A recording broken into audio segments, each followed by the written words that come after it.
तो आगे बढ़ने से पहले आप लोगों की जानकारी के लिए बता दें कि ये न्यू बैच जो अभी जारी हुआ है वो डेली चलता है, रेगुलर चलता है। आप लोगों को यहाँ पर डेली 7 बजे आप लोगों को मिल जाता है और डेली आप लोग 7 बजे इसको देख सकते हैं अपने यूट्यूब चैनल पर।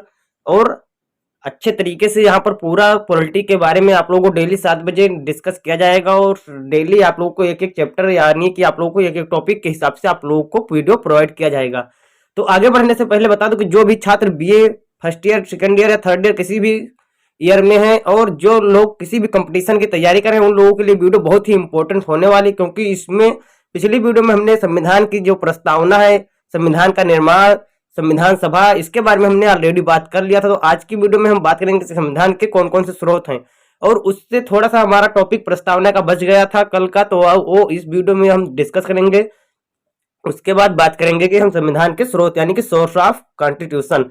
तो आप लोगों को जैसे कि पता होगा कि कई जगहों से हमारे संविधान में अलग अलग चीजें, अलग अलग जो मतलब व्यवस्थाएं हैं उसे संगठित किया गया है। कभी ऑस्ट्रेलिया से, तो कहीं फ्रांस से, तो कहीं जर्मनी से, सब कहीं से मतलब थोड़ा थोड़ा सब कुछ उसमें लिया गया है। तो देखते हैं, चलिए कि पहले जो कल का बच गया था थोड़ा सा टॉपिक उसके बारे में हम डिस्कस करते हैं। और उससे पहले अगर आप लोगों से छोटी सी रिक्वेस्ट है कि वीडियो में आगे बढ़ने से पहले अगर वीडियो को अभी तक लाइक नहीं किया है तो वीडियो को लाइक कर देना और चैनल पर नए हैं तो चैनल को सब्सक्राइब करके बेल नोटिफिकेशन को ऑल पर जरूर सेट कर लेना। तो चलिए देखते हैं कि प्रस्तावना में हमें कुछ टॉपिक रह गया था, जैसे कि प्रस्तावना में न्याय कितनी प्रकार की होती है। तो प्रस्तावना में न्याय 3 प्रकार की होती है, सामाजिक यानी कि सोशल, और आर्थिक, इकोनॉमिक और राजनीतिक। आप लोगों को इन तीनों का न्याय दिया मिलता है। यदि किसी भी प्रकार की सामाजिक समस्या है, आर्थिक समस्या है, राजनीतिक समस्या है तो आप लोगों को वहां पर जस्टिस मिलेगा। ये संविधान में लिखित रूप से लिख दिया गया है। और यदि सबसे बड़ा संविधान है तो आप लोगों को पता ही होगा कि भारत का है और लिखित संविधान है। कभी कदार यदि क्या हुआ कि मतलब जो भी नियम कानून अधिकार बने हैं कल को बोल दे कि सरकार बोल दे कि हाँ ऐसा नियम नहीं है, ऐसा अधिकार नहीं है, तो आप लोगों को पूरा लिखित संविधान है, आप उसे कोर्ट में हाजिर कर सकते हैं। फिर देखते हैं अगले टॉपिक पर कि इसमें आप लोगों को 5 प्रकार की स्वतंत्रता भी देखने को मिल सकती है, यानी कि 5 टाइप्स ऑफ फ्रीडम, यानी कि विचार की, अभिव्यक्ति की, धर्म की, उपासना की और विश्वास। ये 5 प्रकार की आपको स्वतंत्रता दी गई है यहाँ पर कि आप लोग किसी भी प्रकार के विचार कर सकते हैं, स्वतंत्र हैं, आप अभिव्यक्त कर सकते हैं कि यदि आपके मन में कोई भी विचार है तो उसे आप अभिव्यक्त करते हैं, सामने वाले के प्रति कैसा विचार है उससे आप अपनी विचार प्रकट कर सकते हैं। बट ध्यान रहे कि इससे उसके मन को ठेस न पहुंचे या किसी को किसी प्रकार का हनन न हो। धर्म, हर एक किसी को धर्म की स्वतंत्रता है, उपासना करने की स्वतंत्रता है और विश्वास करने की स्वतंत्रता है। तो ये आप लोगों को 5 प्रकार की स्वतंत्रता यहाँ पर मिलती है। पर प्रस्तावना में समानता क्या होती है कि मतलब सिमिलरिटी आपको 2 प्रकार की देखने को मिलती है, जैसे कि प्रतिष्ठा या गरिमा यानी कि आप लोग को डिग्निटी, स्टेटस और अवसर यानी कि अपॉर्चुनिटी। ये 2 प्रकार की समानता देखने को मिलती है कि प्रतिष्ठा या किसी की गरिमा है, जो स्टेटस है उसमें समानता होनी चाहिए, किसी भी प्रकार का हो वो समानता रहेगा। और अवसर यानी अपॉर्चुनिटी किसी को मिलती है तो वो भी यहाँ पर समानता देखने को मिल सकता है। फिर इसमें क्या होता है कि भाईचारा यानी कि ब्रदरहुड, यहाँ पर आप लोग को ब्रदरहुड भी देखने को मिलेगा कि जो एक प्रकार का होता है, यानी कि जिसे क्या कहते हैं फ्रेटर्निटी यानी कि बंधुत्व। ये बहुत ही इंपॉर्टेंट है और ये बहुत ही ज्यादा पूछा जाता है कि ये किसके अंतर्गत भाईचारा को शामिल किया गया। तो ये प्रस्तावना में समानता के अंतर्गत शामिल किया गया था। अब देखते हैं कि हम संविधान के स्रोत पढ़ेंगे कि संविधान का सबसे बड़ा मतलब जो स्रोत है, सबसे बड़ा संविधान है आप लोग भारत का है, ये आप लोगों को पता होगा। तो यहाँ पर सबसे बड़ा स्रोत देखेंगे कहाँ से लिया गया था। सबसे बड़ा स्रोत जो 1935 में अधिनियम आया था गवर्नमेंट ऑफ इंडिया यानी भारत शासन अधिनियम के, तो उसमें 1935 अधिनियम के तहत, इसे कभी कभी 1935 अधिनियम भी लिख दिया जाता है। 1935 अधिनियम से कितने अनुच्छेद लिए गए थे, तो यहाँ पर 250 अनुच्छेदों को ऐसे ही सेम इट मतलब सेम एज इट ऐसे ही रख दिया गया था और संविधान शामिल कर लिया गया। इतने मतलब 250 अनुच्छेद को डायरेक्ट ले लिया गया भारत शासन अधिनियम से, और बाकी के अलग अलग आप लोगों को दिखाया जाएगा कि कैसे किस प्रकार से कहाँ से लिया। तो नोट, आप लोगों को ये जो नोट है ये फैक्ट बहुत ही इंपॉर्टेंट होता है कि आप लोगों को यहाँ पर लिख लेना कि भारतीय संविधान को उधार लिया हुआ संविधान भी कहते हैं। यानी कि यदि हम लोग देखा जाए तो यहाँ पर क्या कहा जाता है कि जो भारतीय संविधान है इसे उधार लिया गया है, कोई इसे उधार लिया हुआ कहता है तो कोई कुछ कहता है। देखते हैं कि नंबर 1 भारत शासन अधिनियम से हमें क्या क्या लिया गया ये देखते हैं। तो पॉइंट 1 पे आप लोग लिख लेना कि भारत शासन अधिनियम 1935 से। तो 1935 से यहाँ पर क्या लिया गया, तो संघ लोक सेवा आयोग, यानी कि जो भी स्टूडेंट जैसे यूपीएससी की तैयारी करते हैं तो यूपीएससी जो है ये भारत शासन अधिनियम के तहत लिया गया था। फिर देखते हैं कि शक्तियों का विभाजन, यानी कि 3 सूचियां, जो कि आप लोगों को देखने को मिलेगा कि तीनों जो शक्तियां हैं वो शक्तियों का विभाजन राज्य का अलग है और केंद्र का अलग है। यहाँ पर आप लोगों को 3 सूचियों में देखने को मिल सकता है।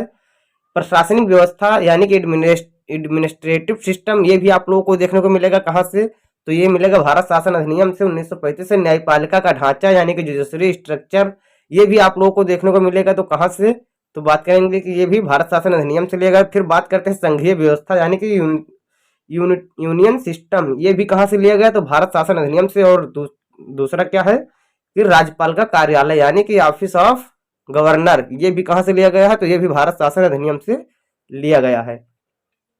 फिर देखते हैं कि ब्रिटिश संविधान, यानी कि ब्रिटिश संविधान से क्या क्या लिया गया है, तो यहाँ पर आप लोगों को पता होना चाहिए कि ब्रिटिश संविधान से क्या क्या लिया गया है। तो एकल नागरिकता जो कि हमारे भारत में है कि वो केवल सिंगल सिटीजनशिप है। आप अमेरिका चले जाए तो वहाँ पर प्रत्येक राज्य का अलग अलग अपना सिटीजनशिप होता है, लेकिन भारत में यदि आप लोग ये नहीं बोले जाएंगे कि आप कर्नाटक के, मतलब कर्नाटक आपकी नागरिकता है या आप यूपी की आपकी नागरिकता मिली है या बिहार की नागरिकता आपको प्राप्त है, ऐसा नहीं होता। यहाँ पर सीधा इंडिया की नागरिकता आप लोगों को मिलती है। और फिर क्या होता है, संसदीय व्यवस्था यानी कि पार्लियामेंट्री सिस्टम।